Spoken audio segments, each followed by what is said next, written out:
Hi അഞ്ചാമത്തെ ക്ലാസ്സിലേക്ക് സ്വാഗതം. അപ്പോൾ നമ്മൾ ലോക ചരിത്രമാണ് ഡിസ്കസ് ചെയ്യുന്നത്. റഷ്യൻ വിപ്ലവം പറഞ്ഞു, അമേരിക്കൻ വിപ്ലവം പറഞ്ഞു, ഫ്രഞ്ച് വിപ്ലവം പറഞ്ഞു, ചൈനീസ് ആൻഡ് ലാറ്റിൻ അമേരിക്കൻ പറഞ്ഞു. ഓരോ എക്സാമും ഓരോ ക്ലാസ്സും കണ്ടതിന് ശേഷം അതിൻ്റെ എക്സാം അറ്റൻഡ് ചെയ്യണം എന്നൊക്കെ പറഞ്ഞിട്ടുണ്ട്. എക്സാം നമ്മുടെ ടെലിഗ്രാം ചാനലിലുണ്ട് കേട്ടോ. അപ്പോൾ അതിൻ്റെ ലിങ്ക് ഞാൻ ഡിസ്ക്രിപ്ഷനിൽ കൊടുക്കാം. ഓക്കെ, അപ്പം ഇന്ന് നമ്മൾ ഡിസ്കസ് ചെയ്യുന്നത് ഇംഗ്ലണ്ടിലെ മഹത്തായ വിപ്ലവം അല്ലെങ്കിൽ രക്തരഹിത വിപ്ലവമാണ് ഡിസ്കസ് ചെയ്യുന്നത്. അപ്പം രക്തരഹിതം എന്ന് പറഞ്ഞാൽ ഏതൊരു വിപ്ലവവും ഏതൊരു വാറ് നടക്കുന്ന സമയത്ത് രക്തം ചിന്താതെ നടക്കാറില്ല. അപ്പോൾ ഇവിടെ രക്തം ചിന്താതെ ഒരു വിപ്ലവം നടന്നു, അതുകൊണ്ടാണ് രക്തരഹിത വിപ്ലവം എന്ന പേരിൽ എന്ത് ചെയ്യുന്നത് അറിയപ്പെടുന്നത്. ഓക്കെ, അപ്പം നോക്കാം. അപ്പോൾ ഈ ഇംഗ്ലണ്ടിലെ രക്തരഹിത വിപ്ലവം അല്ലെങ്കിൽ മഹത്തായ വിപ്ലവം എന്നൊക്കെ അറിയപ്പെടുന്നതും ഒന്ന് തന്നെയാണ്. മഹത്തായ വിപ്ലവത്തിൻ്റെ മറ്റൊരു പേരാണ് ഇംഗ്ലണ്ടിലെ രക്തരഹിത വിപ്ലവം. ഓക്കെ, കൊട്ടാര വിപ്ലവം എന്നറിയപ്പെടുന്നതും രക്തരഹിത വിപ്ലവമാണ്. എന്താണ് കൊട്ടാര വിപ്ലവം എന്നറിയപ്പെടുന്നതും രക്തരഹിത വിപ്ലവമാണ്. അതുപോലെ തന്നെ പാലസ് റവല്യൂഷൻ എന്നറിയപ്പെടുന്നതൊക്കെ രക്തരഹിത വിപ്ലവമാണ്. അപ്പോൾ രക്തരഹിത വിപ്ലവം, മഹത്തായ വിപ്ലവം, കൊട്ടാര വിപ്ലവം, പാലസ് റവല്യൂഷൻ ഇതൊക്കെ പറഞ്ഞാലും ഒന്ന് തന്നെയാണ് എന്നുള്ള കാര്യം എന്ത് ചെയ്യുക, നിങ്ങൾ ഓർത്തു വെക്കുക. രക്തരഹിത വിപ്ലവത്തിന് മഹത്തായ വിപ്ലവം എന്ന പേര് നൽകിയതാരാണ്? രക്തരഹിത വിപ്ലവത്തിന് മഹത്തായ വിപ്ലവം എന്ന പേര് നൽകിയതാരാണ്? ജോൺ ഹാൻഡൻ ആണ്. ആരാണ്? ജോൺ ഹാൻഡൻ ആണ് രക്തരഹിത വിപ്ലവത്തിന് മഹത്തായ വിപ്ലവം എന്ന പേര് നൽകിയത്.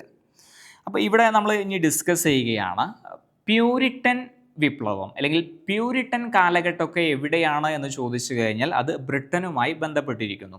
പ്യൂരിറ്റൻ വിപ്ലവം ഏത് രാജ്യവുമായി ബന്ധപ്പെട്ടിരിക്കുന്നു എന്ന് ചോദിച്ചാൽ ബ്രിട്ടനുമായി ബന്ധപ്പെട്ടിരിക്കുന്നു. ഏത് നൂറ്റാണ്ടാണ്? 17-ാം നൂറ്റാണ്ട്. 17-ാം നൂറ്റാണ്ട് എന്ന് പറയുമ്പോൾ 1600-കളിലായിരിക്കും.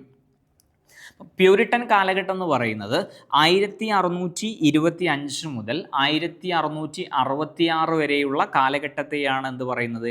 പ്യൂരിറ്റൻ കാലഘട്ടം എന്ന പേരിൽ എന്ത് ചെയ്യുന്നത് അറിയപ്പെടുന്നത്. ഇനി ഇംഗ്ലണ്ടിൽ ഒരു ആഭ്യന്തര കലാപം നടക്കുന്നുണ്ട്. ഇംഗ്ലണ്ടിൽ നടന്ന ആഭ്യന്തര കലാപം നടന്ന വർഷം 1642-ലാണ്. അഥവാ പ്യൂരിറ്റൻ കാലഘട്ടത്തിലാണ് ഇംഗ്ലണ്ടിൽ എന്ത് നടക്കുന്നത്? ആഭ്യന്തര കലാപം നടക്കുന്നത് 1642. ഇംഗ്ലണ്ടിലെ രക്തരഹിത വിപ്ലവം നടക്കുന്നത് 1688-ലാണ്. അപ്പോൾ ഈ രക്തരഹിത വിപ്ലവവുമായി ബന്ധപ്പെട്ട് രണ്ട് കാര്യങ്ങളാണ് നമ്മൾ പഠിക്കാനുള്ളത്. ഒന്ന് ഈ ആഭ്യന്തര കലാപത്തെക്കുറിച്ചും മറ്റൊന്ന് ഈ രക്തരഹിത വിപ്ലവത്തെക്കുറിച്ചും. അപ്പം ഇംഗ്ലണ്ടിലെ ആഭ്യന്തര കലാപം നടക്കുന്നത് 1642-ലും ഇംഗ്ലണ്ടിലെ രക്തരഹിത വിപ്ലവം നടക്കുന്നത് 1688-ലുമാണ്. ഓക്കെ, ഈ 17-ാം നൂറ്റാണ്ടിൽ ബ്രിട്ടൻ ഭരിച്ചിരുന്ന രാജാക്കന്മാർ അറിയപ്പെട്ടിരുന്ന പേരാണ് സ്റ്റുവർട്ട് രാജാക്കന്മാർ എന്ന പേരിൽ അറിയപ്പെട്ടു. അല്ലെങ്കിൽ ഇംഗ്ലണ്ടിലെ രക്തരഹിത വിപ്ലവം നടക്കുമ്പോൾ ഇംഗ്ലണ്ട് ഭരിച്ചിരുന്ന രാജവംശം എന്ന് ചോദിച്ചാൽ പറയണം സ്റ്റുവർട്ട് രാജവംശമാണ്. നമ്മൾ ചൈനീസ് വിപ്ലവം നടക്കുമ്പോൾ ഏതാ രാജവംശം? മാഞ്ചു രാജവംശം. ഫ്രഞ്ച് വിപ്ലവം നടക്കുമ്പോൾ ബൂർബൻ രാജവംശം. അപ്പോൾ അതുപോലെ ഇംഗ്ലണ്ടിലെ രക്തരഹിത വിപ്ലവം നടക്കുമ്പോഴുള്ള രാജവംശം സ്റ്റുവർട്ട് രാജവംശം എന്ന പേരിലാണ് അറിയപ്പെടുന്നത്. അപ്പോൾ 17-ാം നൂറ്റാണ്ടിൻ്റെ തുടക്കത്തിൽ ബ്രിട്ടൻ ഭരിച്ചിരുന്ന സ്റ്റുവർട്ട് രാജാവാണ്. 17-ാം നൂറ്റാണ്ടിൻ്റെ തുടക്കം എന്ന് പറഞ്ഞാൽ 1600. അപ്പോൾ ഈ തുടക്കത്തിൽ ബ്രിട്ടൻ ഭരിച്ചിരുന്ന സ്റ്റുവർട്ട് രാജാവാണ് ജെയിംസ് ഒന്നാമൻ എന്ന് പറയും. ഏതാണ്? ജെയിംസ് ഒന്നാമൻ. 1603-ലാണ് ഇദ്ദേഹം എന്ത് ചെയ്യുന്നത്? അധികാരമേൽക്കുന്നത്. അപ്പോൾ ഇദ്ദേഹം പറഞ്ഞൊരു കാര്യമുണ്ട്, ബിഷപ്പില്ലെങ്കിൽ രാജാവുമില്ല. ഇങ്ങനെ പറഞ്ഞത് ജെയിംസ് ഒന്നാമനാണ്. അഥവാ ഇവിടെ രാജാവിൻ്റെ അതേ പ്രാധാന്യം ആർക്കും കൊടുക്കുന്നുണ്ട്? ബിഷപ്പിനും കൊടുക്കുന്നുണ്ട്. അതുകൊണ്ടാണ് ബിഷപ്പില്ലെങ്കിൽ രാജാവുമില്ല എന്ന് പറഞ്ഞത് ആരാണ്? ജെയിംസ് ഒന്നാമനാണ്. ജെയിംസ് ഒന്നാമൻ. അങ്ങനെ ജെയിംസ് ഒന്നാമന് ശേഷം ഇംഗ്ലണ്ടിലെ രാജാവായത് ആരാണ്? ചാൾസ് ഒന്നാമനാണ്. ആരാണ്? ചാൾസ് ഒന്നാമനാണ്. ഇദ്ദേഹം 1605-ലാണ് അധികാരമേറ്റത്. അപ്പം ഈ ജെയിംസ് ഒന്നിനെ കുറിച്ച് നിങ്ങൾ അറിഞ്ഞിരിക്കേണ്ട പ്രധാനപ്പെട്ട ഒരു കാര്യം എന്ന് പറയുന്നത് 17-ാം നൂറ്റാണ്ടിൻ്റെ തുടക്കത്തിൽ ബ്രിട്ടനിൽ അധികാരത്തിൽ വന്ന സ്റ്റുവർട്ട് രാജാവാണ് ജെയിംസ് ഒന്നാമൻ. ഇദ്ദേഹം 1603-ൽ അധികാരമേൽക്കുകയും ഇദ്ദേഹം പറഞ്ഞൊരു സ്റ്റേറ്റ്മെൻ്റ് ആണ് ബിഷപ്പില്ലെങ്കിൽ രാജാവുമില്ല എന്ന് പറഞ്ഞത് ജെയിംസ് ഒന്നാമനാണ്. ജെയിംസ് ഒന്നാമന് ശേഷം ഇംഗ്ലണ്ടിലെ രാജാവായത് ചാൾസ് ഒന്നാമനാണ്. ഇദ്ദേഹം 1605 എന്ത് ചെയ്യുന്നത്, അധികാരമേൽക്കുന്നത്. പാർലമെന്റുകളുടെ മാതാവ് എന്നറിയപ്പെടുന്നത് ബ്രിട്ടീഷ് പാർലമെന്റ് ആണ്. പാർലമെന്റുകളുടെ മാതാവ് എന്നറിയപ്പെടുന്നത് ബ്രിട്ടീഷ് പാർലമെന്റ് ആണ്. നമ്മൾ പറഞ്ഞിട്ടുണ്ടായിരുന്നു വിപ്ലവങ്ങളുടെ മാതാവ് ഏതാണ്? ഫ്രഞ്ച് വിപ്ലവമാണ്. ഔഷധ സസ്യങ്ങളുടെ മാതാവ് ഏതാണ്? തുളസിയാണ്. മാതാവ് എന്ന ടേം കൊണ്ട് അർത്ഥമാക്കുന്നത് ഒരുപാട് ഫങ്ഷൻസുകൾ ഉണ്ടായതുകൊണ്ടാണ്. അപ്പം ബ്രിട്ടനിൽ നിന്നാണ് നമ്മൾ ഒരുപാട് ആശയങ്ങളൊക്കെ കടമെടുത്തത് അല്ലേ. അപ്പം അത്രയും പ്രാധാന്യം ഉണ്ടായതുകൊണ്ടാണ് മാതാവ് എന്ന പേരിൽ അറിയപ്പെടുന്നത്. അപ്പോൾ പാർലമെന്റുകളുടെ മാതാവ് എന്നറിയപ്പെടുന്നത് ഏതാണ്? ബ്രിട്ടൻ്റെ പാർലമെന്റാണ്, ബ്രിട്ടീഷ് പാർലമെന്റ് ആണ്. ദെൻ പാർലമെന്റിന് കൂടുതൽ അധികാരം ലഭിക്കുന്ന കരാർ ഏതാണ്? ഇവിടെ പാർലമെന്റിന്, ഇത് ഏറ്റവും ഇമ്പോർട്ടൻ്റ് ആണ്, പാർലമെന്റിന് കൂടുതൽ അധികാരം ലഭിക്കുന്ന കരാർ ഏതാണെന്ന് ചോദിച്ചു കഴിഞ്ഞാൽ പെറ്റീഷൻ ഓഫ് റൈറ്റ്സ് ആണ്. അപേക്ഷ അവകാശങ്ങൾ എന്നൊക്കെ പറയും, പെറ്റീഷൻ ഓഫ് റൈറ്റ്സ്. ഈ പെറ്റീഷൻ ഓഫ് റൈറ്റ്സിൽ ഒപ്പിട്ടത് എന്നാണ് എന്ന് ചോദിച്ചു കഴിഞ്ഞാൽ 1628 ഏറ്റവും ഇമ്പോർട്ടൻ്റ് ആയ ഒരു കാര്യമാണ് പറയുന്നത്. പെറ്റീഷൻ ഓഫ് റൈറ്റ്സ് അഥവാ പെറ്റീഷൻ ഓഫ് റൈറ്റ്സ് എന്താണെന്ന് ചോദിച്ചു കഴിഞ്ഞാൽ പാർലമെന്റിന് കൂടുതൽ അധികാരം ലഭിക്കുന്ന ഒരു അവകാശം അല്ലെങ്കിൽ ഒരു കരാറിനെയാണ് പെറ്റീഷൻ ഓഫ് റൈറ്റ്സ് എന്ന് പറയുന്നത്. ഇത് 1628 പെറ്റീഷൻ ഓഫ് റൈറ്റ്സിൽ ഒപ്പിട്ട രാജാവ് ആരാണ്? ചാൾസ് ഒന്നാമനാണ്. ആരാണ്? ചാൾസ് ഒന്നാമനാണ്. അപ്പോൾ നിങ്ങൾ ആ ഓർഡർ ഒന്ന് ഓർമ്മയിലുണ്ടാവണം. ജെയിംസ് ഒന്നാമനാണ് ആദ്യം, അദ്ദേഹത്തിന് ശേഷം വന്നത് ചാൾസ് ഒന്നാമനാണ്. ഞാൻ ഓർഡറിലാണ് പറയുന്നത്. ചാൾസ് ഒന്നാമൻ്റെ കാലത്താണ് പെറ്റീഷൻ ഓഫ് റൈറ്റ്സിൽ എന്നൊരു കരാറിൽ ഒപ്പിടുന്നത്. ഇത് 1628 ഈ കരാർ എന്താണ്? പാർലമെന്റിന് കൂടുതൽ അധികാരം നൽകുന്ന കരാറാണ്. ഇതിൽ പറയുന്ന പ്രധാനപ്പെട്ട, ഈ പെറ്റീഷൻ ഓഫ് റൈറ്റ്സിൽ പറയുന്ന പ്രധാനപ്പെട്ട 3 കാര്യങ്ങൾ എന്തൊക്കെയാണെന്ന് ചോദിച്ചു കഴിഞ്ഞാൽ, ഒന്ന്, പാർലമെന്റിന്റെ അനുമതി കൂടാതെ നികുതി വർദ്ധിപ്പിക്കാൻ പാടില്ല. എന്താ പറയുന്നത്? പാർലമെന്റിന്റെ അനുമതി കൂടാതെ നികുതി വർദ്ധിപ്പിക്കാൻ പാടില്ല. പാർലമെന്റ് അനുമതി കൂടാതെ മറ്റു രാജ്യങ്ങളെ ആക്രമിക്കാൻ പാടില്ല. അഥവാ ഇവിടെ ഒരു കാര്യം മനസ്സിലാക്കേണ്ടത്, നമുക്ക് ഒരു സൈഡിൽ രാജാവുണ്ട്, രാജഭരണമുണ്ട്, മറു സൈഡിൽ ജനങ്ങളാണ്. അപ്പോൾ ജനങ്ങൾക്കുള്ളതാണ് ഈ പാർലമെന്റ് എന്ന് പറയുന്നത്. അപ്പോൾ ജനങ്ങൾക്ക് കൂടുതൽ അനുകൂലമായ കാര്യങ്ങളൊക്കെ ആയിരിക്കും എന്തിലുണ്ടാവുക? ഈ പാർലമെന്റിൽ ഉണ്ടാവുക. അപ്പോൾ ഈ പെറ്റീഷൻ ഓഫ് റൈറ്റ്സിലും അത് തന്നെയാണ്. അപ്പോൾ പ്രധാനപ്പെട്ട 3 കാര്യങ്ങൾ: പാർലമെന്റിന്റെ അനുമതി കൂടാതെ എന്തു വർദ്ധിപ്പിക്കാൻ പാടില്ല? നികുതി വർദ്ധിപ്പിക്കാൻ പാടില്ല. പാർലമെന്റിന്റെ അനുമതി കൂടാതെ മറ്റു രാജ്യങ്ങളെ ആക്രമിക്കാൻ പാടില്ല. മതിയായ കാരണമില്ലാതെ ഒരു വ്യക്തിയെയും അറസ്റ്റ് ചെയ്യാൻ പാടില്ല.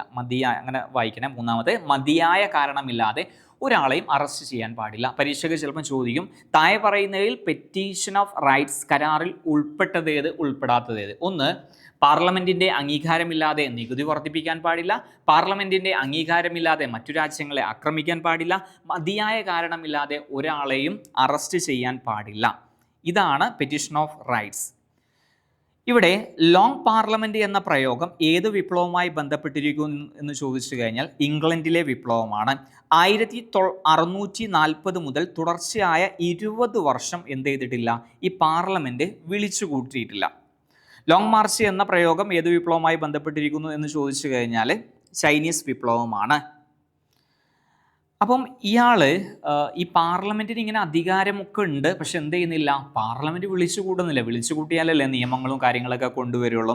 അങ്ങനെ നീണ്ട 20 വർഷം പാർലമെന്റ് വിളിച്ചു കൂട്ടിയിട്ടില്ല. അതുകൊണ്ട് ഈ പാർലമെന്റ് അറിയപ്പെടുന്ന പേരാണ് ലോങ് പാർലമെന്റ് എന്ന പേരിൽ അറിയപ്പെടുന്നു. പരീക്ഷയ്ക്ക് ചോദിക്കൽ ഇങ്ങനെയാണ്: ലോങ് പാർലമെന്റ് എന്ന പ്രയോഗം ഏത് വിപ്ലവവുമായി ബന്ധപ്പെട്ടിരിക്കുന്നു? ഇംഗ്ലണ്ടിലെ രക്തരഹിത വിപ്ലവം. ലോങ് മാർച്ച് ഏത് വിപ്ലവവുമായി ബന്ധപ്പെട്ടിരിക്കുന്നു? ചൈനീസ് വിപ്ലവം. അപ്പോൾ ഇയാൾ എന്ത് ചെയ്തു എന്ന് ചോദിച്ചു കഴിഞ്ഞാൽ, യഥാർത്ഥ പാർലമെന്റിൽ നിന്നും ചാൾസ് ഒന്നാമനെ താല്പര്യമില്ലാത്തവരെ ഒഴിവാക്കി അദ്ദേഹം ഒരു പാർലമെന്റ് ഉണ്ടാക്കുകയാണ്. അതിൻ്റെ പേരാണ് റംബ് പാർലമെന്റ് അല്ലെങ്കിൽ അവശിഷ്ട പാർലമെന്റ് എന്ന പേരിൽ അറിയപ്പെടുന്നു. അപ്പോൾ യഥാർത്ഥ പാർലമെന്റിൽ നിന്നും ചാൾസ് ഒന്നാമന് താല്പര്യമില്ലാത്തവരെ ഒഴിവാക്കി അദ്ദേഹം ഉണ്ടാക്കിയ ഒരു പാർലമെന്റാണ് റംബ് പാർലമെന്റ് എന്ന പേരിൽ അറിയപ്പെടുന്നു. ഇംഗ്ലണ്ടിലെ ചാൾസ് രാജാവും പാർലമെന്റും തമ്മിൽ നടന്ന യുദ്ധമാണ് ഇംഗ്ലണ്ടിലെ ആഭ്യന്തര കലാപം.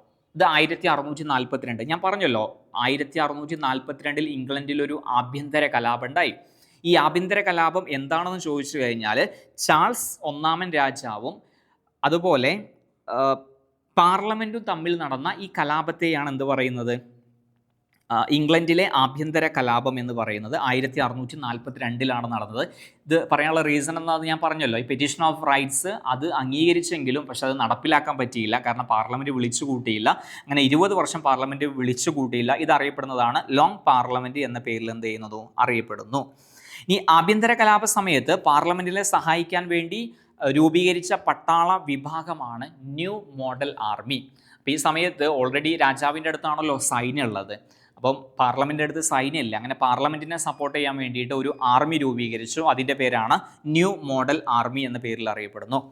ന്യൂ മോഡൽ ആർമിയുടെ സ്ഥാപകൻ ആരാണ്? ഒളിവർ ക്രോംവെൽ ആണ്. ആരാണ്? Oliver Cromwell. ന്യൂ ആർമിയുടെ സ്ഥാപകൻ ആരാണ്? ഒളിവർ ക്രോംവെൽ ആണ്.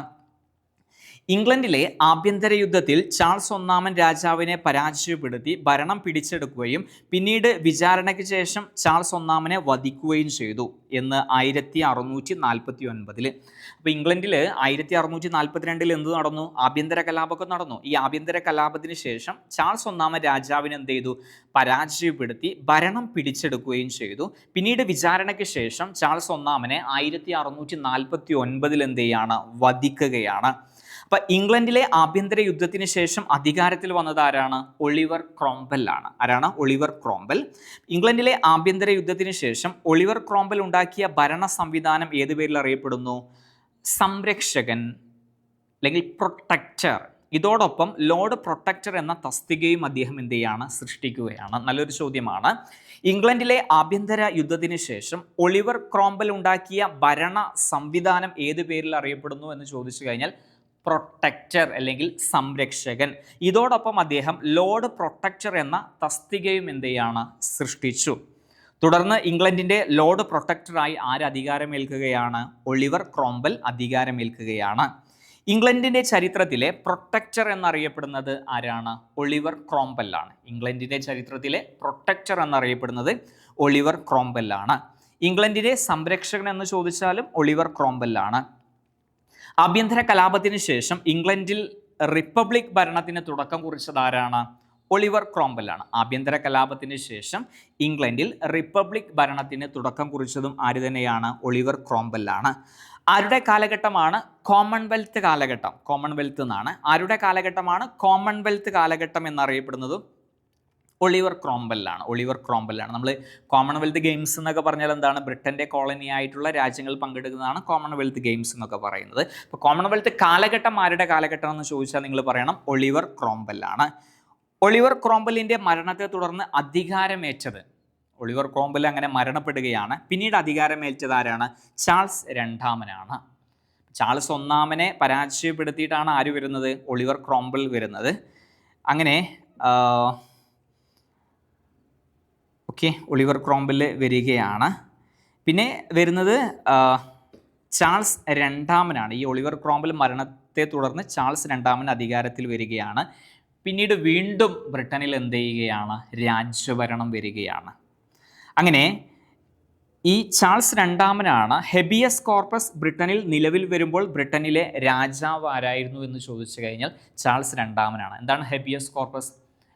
റിട്ടാണ് അല്ലേ? മതിയായ കാരണമില്ലാതെ ഒരാളെ അറസ്റ്റ് ചെയ്യരുതെന്നൊക്കെ ചെയ്തു കഴിഞ്ഞാൽ അതിന് പുറപ്പെടുവിക്കുന്ന റിട്ടാണ് ഹെബിയസ് കോർപ്പസ്. ഇത് ബ്രിട്ടനിലാണ് വരുന്നത്. ഇത് വരുന്ന സമയത്ത് ഏത് രാജാവായിരുന്നു? ചാൾസ് രണ്ടാമനാണ്. ആരാണ്? ചാൾസ് രണ്ടാമൻ. ചാൾസ് രണ്ടാമൻ്റെ മരണത്തെ തുടർന്ന് ബ്രിട്ടനിൽ രാജാവായി അധികാരമേറ്റത് ജെയിംസ് രണ്ടാമനാണ്. അങ്ങനെ ചാൾസ് രണ്ടാമൻ കമ്പാരിറ്റീവ്ലി വലിയ പ്രശ്നങ്ങളൊന്നും ഇല്ലാതെ എന്നെ ഭരിച്ചുപോയി. അദ്ദേഹം മരണപ്പെട്ടു. വീണ്ടും വരുന്നത് ആരാണ്? ജെയിംസ് രണ്ടാമനാണ്. ഇതിൻ്റെ ഒരു ഹൈറാർക്കി എന്ന് പറയുന്നത് ജെയിംസ് ഒന്നാമൻ, അത് കഴിഞ്ഞ് ചാൾസ് ഒന്നാമൻ, പിന്നീട് വരുന്നത് ഒളിവർ ക്രോംവെൽ, പിന്നീട് വരുന്നത് ചാൾസ് രണ്ടാമൻ, പിന്നീട് വീണ്ടും വരുന്നത് ജെയിംസ് രണ്ടാമനാണ്. അപ്പം ചാൾസ് രണ്ടാമൻ്റെ മരണത്തെ തുടർന്ന് ബ്രിട്ടനിൽ രാജാവായി അധികാരമേറ്റത് ജെയിംസ് രണ്ടാമനാണ്. ജെയിംസ് രണ്ട് രാജാവിനെ ഒഴിവാക്കാൻ വേണ്ടി ജെയിംസ് ഒന്ന് രാജാവിൻ്റെ ആദ്യ ഭാര്യയുടെ ഏത് മകളെയാണ് ബ്രിട്ടൻ്റെ അധികാരം ഏൽപ്പിക്കുന്നതിന് വേണ്ടി പാർലമെൻറ്റ് ബ്രിട്ടനിലേക്ക് ക്ഷണിച്ചത്? അഥവാ ഇവിടെ ഇപ്പം അധികാരത്തിൽ നിൽക്കുന്നത് ആരാണ്? ജെയിംസ് രണ്ടാമനാണ്. അപ്പോൾ ഈ ജെയിംസ് രണ്ടാമനെ ഒഴിവാക്കാൻ വേണ്ടിയിട്ട് പാർലമെൻറ്റ് അവിടെ ഒരു കാര്യം ചെയ്യുകയാണ്. എന്താ ചെയ്തതെന്ന് ചോദിച്ചു കഴിഞ്ഞാൽ ജെയിംസ് ഒന്നാമൻ്റെ രാജാവിൻ്റെ ആദ്യ ഭാര്യ അവരുടെ ഒരു മകളുണ്ട്. ആ മകളെ ബ്രിട്ടനിലേക്ക് എന്ത് ചെയ്യാണ്, ക്ഷണിക്കുകയാണ്. ആ മകളുടെ പേര് മേരി എന്നാണ്, ഭർത്താവ് വില്യം എന്നാണ്. വില്യം. ഓക്കെ, മനസ്സിലായെന്ന് വിചാരിക്കുന്നു. ഇപ്പം നിലവിൽ നിൽക്കുന്നത് ഇപ്പം നമ്മളെ ചാൾസ് രണ്ടാമൻ മരണപ്പെട്ടു. ഇപ്പം ജെയിംസ് രണ്ടാമൻ അധികാരം ഏൽക്കുകയാണ്. അപ്പോൾ ഇവിടെ പാർലമെൻറ്റ് ഒരു കാര്യം ചെയ്യുകയാണ്. ഈ ജെയിംസ് രണ്ടാമനെ അധികാരം കൊടുക്കാതെ എന്ത് ചെയ്തു, നമ്മുടെ ജെയിംസ് ഒന്നാമൻ്റെ ആദ്യ ഭാര്യയായ അവരുടെ മകൾ എന്ത് ചെയ്യാണ്, ബ്രിട്ടനിലേക്ക് ക്ഷണിക്കുകയാണ്. അവളുടെ പേര് മേരി, ഭർത്താവ് വില്യമാണ്. ഏത് രാജ്യത്ത് നിന്നാണ് മേരിയും ഭർത്താവ് വില്യമും സൈന്യവുമായി ബ്രിട്ടനിലേക്ക് എത്തിയതെന്ന് ചോദിച്ചു കഴിഞ്ഞാൽ ഹോളണ്ട് എന്നാണ് കേട്ടോ. അപ്പോൾ ഹോളണ്ടിൽ നിന്ന് മേരിയും വില്യവും എന്ത് ചെയ്യാണ്, ബ്രിട്ടനിലേക്ക് സൈന്യവുമായിട്ട് എത്തുകയാണ്.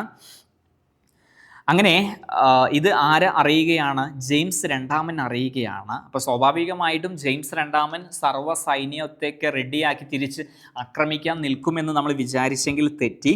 ജെയിംസ് രണ്ടാമൻ തിരിച്ച് യുദ്ധം ചെയ്യാതെ ഏത് രാജ്യത്തേക്കാണ് പലായനം ചെയ്തത്, ഫ്രാൻസ്. ഇയാൾ എന്ത് ചെയ്തു, കിട്ടിയ സ്വർണവും കാര്യങ്ങളൊക്കെ എടുത്തിട്ട് ഇദ്ദേഹം ഫ്രാൻസിലേക്ക് എന്ത് ചെയ്യാണ്, പലായനം ചെയ്യുകയാണ്. ഒരു തുള്ളി രക്തം ചിന്തിക്കാതെ ജെയിംസ് രണ്ടാമനെ രാജ്യഭരണത്തിൽ നിന്നും മാറ്റി പുതിയ ഭരണാധികാരികളെ അഥവാ മേരിയെയും വില്യത്തിനെയും ആ സ്ഥാനത്തേക്ക് നിർത്താൻ പാർലമെൻറ്റിന് സാധിച്ചു. ഈ നടപടിയാണ് ഏത് പേരിൽ അറിയപ്പെടുന്നത്, രക്തരഹിത വിപ്ലവം എന്ന പേരിൽ അറിയപ്പെടുന്നത്. അതാണ് ഞാൻ നിങ്ങളോട് തുടക്കത്തിൽ പറഞ്ഞത്, ഒരു തുള്ളി ചോര ചിന്താതെ നടന്ന വിപ്ലവമാണ് രക്തരഹിത വിപ്ലവം. അപ്പോൾ സംഭവം മനസ്സിലായല്ലോ. അങ്ങനെ ജെയിംസ് രണ്ടാമൻ ഫ്രാൻസിലേക്ക് എന്ത് ചെയ്തു, പേടിച്ചു പോയി. അങ്ങനെ മേരിയും വില്യത്തിനെ അധികാരം കൊടുത്ത ഈ ഒരു സംഭവമാണ് രക്തരഹിത വിപ്ലവം എന്നറിയപ്പെടുന്നത്. 1688. ഏത് നൂറ്റാണ്ടാണ്, 17-ാം നൂറ്റാണ്ടാണ്. അങ്ങനെ പാർലമെൻറ്റ് ഇനിയും ഇങ്ങനെ രാജാക്കന്മാർ വന്നു കഴിഞ്ഞാൽ ഇനിയും കുറേ പ്രശ്നങ്ങളൊക്കെ ഉണ്ടാവും എന്ന് മനസ്സിലാക്കി പാർലമെൻറ്റിന് കൂടുതൽ അധികാരം ലഭിച്ച ബില്ലാണ് ബിൽ ഓഫ് റൈറ്റ്സ് എന്ന് പറയും, അല്ലെങ്കിൽ ബിൽ ഓഫ് അവകാശങ്ങളുടെ ബിൽ ഓഫ് റൈറ്റ്സ്. ഇത് 1688 കേട്ടോ, ബിൽ ഓഫ് റൈറ്റ്സ്. ഒരു അമേരിക്കയിലൊരു ബിൽ ഓഫ് റൈറ്റ്സ് ഉണ്ട്, അത് വേറെ, ഇത് വേറൊരു ബിൽ ഓഫ് റൈറ്റ്സ്. അപ്പോൾ പാർലമെൻറ്റ് കൂടുതൽ അധികാരം നൽകുന്ന ബിൽ ഓഫ് റൈറ്റ്സ് ബ്രിട്ടനിലാണ് 1688. അമേരിക്കയിലെ ബിൽ ഓഫ് റൈറ്റ്സ് എന്ന് പറഞ്ഞാൽ അവിടെ ഉണ്ടായിരുന്ന മനുഷ്യാവകാശ ഭേദഗതികളെ മൊത്തമായിട്ട് കോമൺ ആയിട്ട് പറയുന്നതാണ് ബിൽ ഓഫ് റൈറ്റ്സ്, അത് അമേരിക്ക. അതിൽ നിന്നാണ് നമ്മൾ മൗലിക അവകാശങ്ങളൊക്കെ എന്ത് ചെയ്യുന്നത്, കടമെടുത്തിട്ടുള്ളത്. ഇവിടെ ബിൽ ഓഫ് റൈറ്റ്സ് 1688. ബ്രിട്ടനിൽ നിയന്ത്രിത രാജവാഴ്ചയ്ക്ക് കാരണമായ കരാറും ബിൽ ഓഫ് റൈറ്റ്സ് ആണ്. അതുകൊണ്ടാണ് ഇപ്പോഴും അവിടെ ഒരു രാജാവ് എന്ന് പറയുന്ന ഒരു സിസ്റ്റം വരുന്നതൊക്കെ ഈ ബിൽ ഓഫ് റൈറ്റ്സിൻ്റെ ഭാഗമായിട്ടാണ്. ബ്രിട്ടനിലെ വനിതകളുടെ വോട്ടവകാശത്തിന് വേണ്ടി ഫെമിനിസ്റ്റ് പ്രസ്ഥാനം ആരംഭിച്ച പ്രസ്ഥാനം ഏതാണ്? ബ്രിട്ടനിലെ വനിതകളുടെ വോട്ടവകാശത്തിന് വേണ്ടി ഫെമിനിസ്റ്റ് പ്രസ്ഥാനം ആരംഭിച്ചത് സഫോഗ്രറ്റി പ്രസ്ഥാനമാണ്. ഏതാണ് സഫോഗ്രറ്റി പ്രസ്ഥാനം? നല്ല ചോദ്യമാണ്. ഈ സഫോഗ്രറ്റി പ്രസ്ഥാനം സ്ത്രീകളുടെ വോട്ടവകാശത്തിന് വേണ്ടി പ്രവർത്തിച്ചു. എവിടെയാണെന്ന് ചോദിച്ചാൽ പറയണം, ബ്രിട്ടനാണ്. ഈ പ്രസ്ഥാനത്തിൻ്റെ ഫലമായി വനിതകൾക്ക് വോട്ടവകാശം ലഭിച്ച വർഷം 1918. ഇവിടെ 30 വയസ്സിന് ശേഷമുള്ളവർക്ക് വോട്ട് ചെയ്യാനുള്ള അവകാശമേ നൽകിയിട്ടുള്ളൂ. അങ്ങനെ സ്ത്രീകൾക്കുള്ള വോട്ടവകാശം നൽകിയെങ്കിലും അതിൽ പറയുന്നത് 30 വയസ്സ് കഴിഞ്ഞാലേ വോട്ടവകാശം കിട്ടുള്ളൂ. അത് ഏത് സഫോഗ്രറ്റി പ്രസ്ഥാനത്തിൻ്റെ ഫലമായിട്ടാണ് ബ്രിട്ടനിൽ അത് ആരംഭിച്ചത്. പ്രായപൂർത്തി വോട്ടവകാശം ബ്രിട്ടനിൽ നിലവിൽ വരുന്നത് 1928 കേട്ടോ. 10 വർഷം കഴിഞ്ഞിട്ടാണ് പ്രായപൂർത്തി വോട്ടവകാശം ബ്രിട്ടനിൽ നിലവിൽ വരുന്നത്. സ്ത്രീകൾക്ക് വോട്ടവകാശം 1893 നൽകിയ ആദ്യ രാജ്യം, സ്ത്രീകൾക്ക് വോട്ടവകാശം നൽകിയ ആദ്യത്തെ രാജ്യം ന്യൂസിലാൻഡാണ്. ഇനി ഇവിടെ ഒരു ബ്രിട്ടനുമായി ബന്ധപ്പെട്ട ഒരു കാര്യം നമ്മൾ പഠിക്കാനുള്ളത് മാഗ്ന കാർട്ടയാണ്. ലോകത്തിലെ ആദ്യ അവകാശപത്രം മാഗ്ന കാർട്ടയാണ് കേട്ടോ. ലോകത്തിലെ ആദ്യത്തെ അവകാശപത്രം മാഗ്ന കാർട്ട. മാഗ്ന കാർട്ട എന്ന പദം ഏത് ഭാഷയിൽ നിന്നുള്ളതാണ്? ലാറ്റിൻ ഭാഷയിൽ നിന്നുള്ളതാണ്. മാഗ്ന കാർട്ട എന്ന വാക്കിൻ്റെ അർത്ഥം മഹത്തായ ഉടമ്പടി എന്നാണ്. മാഗ്ന കാർട്ടയിൽ ഒപ്പുവെച്ചത് 1215 ജൂൺ 15 കേട്ടോ. ഇവിടെ നാളെ എന്നല്ല, ജൂൺ 15. അഥവാ ഇങ്ങനെ ഓർത്ത് വെച്ചാൽ മതി, ഒരു ഉച്ചയ്ക്ക് 12:15 ഒപ്പുവെച്ചെന്ന് ഓർത്ത് വെച്ചാൽ 12:15 അല്ലെ, 1215. മാഗ്ന കാർട്ട ഒപ്പുവെച്ച സ്ഥലം എവിടെ വെച്ചാണ്? റണ്ണിമീഡ് മൈതാനത്തിൽ വെച്ചാണ്. മാഗ്ന കാർട്ടയിൽ ഒപ്പുവെക്കുമ്പോൾ ആരായിരുന്നു പോപ്പ്? ഇന്നസെന്റ് 3. മാഗ്ന കാർട്ടയിൽ ഒപ്പുവെച്ച രാജാവ് ജോൺ രാജാവ്. ഹെബിയസ് കോർപ്പസ് നിയമം ആദ്യമായി ഉപയോഗിച്ചത് മാഗ്ന കാർട്ടയിലാണ്. ധനകാര്യ നിയന്ത്രണം പാർലമെന്റിൽ നിക്ഷിപ്തമാക്കണം എന്ന് ആദ്യമായി പരാമർശിച്ചതും മാഗ്ന കാർട്ടയിലാണ്. തിരുവിതാംകൂറിൻ്റെ മാഗ്ന കാർട്ട എന്നറിയപ്പെടുന്നത് പണ്ടാരപ്പെട്ട വിളംബരം 1865. ആധുനിക തിരുവിതാംകൂറിൻ്റെ മാഗ്ന കാർട്ട എന്നറിയപ്പെടുന്നത് ക്ഷേത്രപ്രവേശന വിളംബരം. ഇന്ത്യൻ ഭരണഘടനയുടെ മാഗ്ന കാർട്ട എന്നറിയപ്പെടുന്നത് മൗലികാവകാശങ്ങൾ. ഇന്ത്യൻ വിദ്യാഭ്യാസത്തിൻ്റെ മാഗ്ന കാർട്ട എന്നറിയപ്പെടുന്നത് വുഡ്സ് ഡെസ്പാച്ച്. ഇന്ത്യയിലെ ഇംഗ്ലീഷ് വിദ്യാഭ്യാസത്തിൻ്റെ മാഗ്ന കാർട്ട മെക്കോള മിനിറ്റ്സ്. ഇന്ത്യയിലെ അധ്യാപകരുടെ Magna Carta Kothari commission report. Indian ജനതയുടെ Magna Carta 1858 government of India act. അപ്പം ഇത്രയും കാര്യങ്ങളാണ് ഇംഗ്ലണ്ടിലെ രക്തരഹിത വിപ്ലവവുമായി ബന്ധപ്പെട്ട് നിങ്ങൾ പഠിച്ചിരിക്കേണ്ടത്. ഇനി 2-3 ക്ലാസ്സും കൂടി കഴിഞ്ഞാൽ ലോക ചരിത്രം നമുക്ക് കംപ്ലീറ്റ് ചെയ്യാൻ പറ്റും. അപ്പോൾ അതുകൊണ്ട് തന്നെ ഏതൊരു എക്സാമിലും 2 മാർക്ക് ഇതിൻ്റെ അപ്പുറത്തേക്ക് ചോദിക്കില്ല. ഈ ക്ലാസ് മാത്രം നിങ്ങൾ കണ്ടാൽ പോരാ, ഇതിന് ശേഷം ഇതിൻ്റെ എക്സാമും നിങ്ങൾ അറ്റൻഡ് ചെയ്യണം. എക്സാം നമ്മുടെ ടെലിഗ്രാം ചാനലിൽ അപ്ഡേറ്റ് ചെയ്തിട്ടുണ്ട്. അപ്പം ഇങ്ങനെയുള്ള ഒരു 200-ലധികം ടോപ്പിക് എക്സാമാണ് നമ്മുടെ ടോപ്പിക് എക്സാം ബുക്കിൽ നമ്മൾ തയ്യാറാക്കിയിട്ടുള്ളത്. കേരളത്തിൽ ആദ്യമായിട്ടാണ് ഇങ്ങനെ ഒരു ബുക്ക് ചെയ്തിട്ടുള്ളത്. അപ്പം നിങ്ങൾ ഈ ബുക്ക് വാങ്ങിയിട്ടില്ലെങ്കിൽ ഇപ്പോൾ തന്നെ വാങ്ങണം. കാരണം ഒരു PSC ത്രൂ നിങ്ങൾക്കൊരു ജോലി കിട്ടണമെങ്കിൽ നിങ്ങൾ ഓരോ ടോപ്പിക്കും പഠിച്ച് അതിൻ്റെ എക്സാമുകളൊക്കെ അറ്റൻഡ് ചെയ്തതിന് ശേഷം നിരന്തരം പ്രീവിയസ് ഇയർ ക്വസ്റ്റ്യൻസും മോഡൽ ക്വസ്റ്റ്യൻസും അറ്റൻഡ് ചെയ്യുന്നതിലൂടെയാണ് നിങ്ങൾ ആഗ്രഹിച്ച ആ ജോലി നിങ്ങളിലേക്ക് എത്തുക. അപ്പോൾ അതുകൊണ്ട് നിർബന്ധമായിട്ടും നിങ്ങൾ ഓരോ ടോപ്പിക്കും പഠിച്ച് അതിൻ്റെ എക്സാം അറ്റൻഡ് ചെയ്യണം. അല്ലാതെ നിങ്ങൾ കുറേ ക്ലാസ് കേട്ടതുകൊണ്ട് മാത്രം എന്തില്ല, കാര്യമില്ല. അപ്പോൾ നമുക്ക് അടുത്തൊരു ക്ലാസ്സിൽ വീണ്ടും കാണാം. Thank you so much.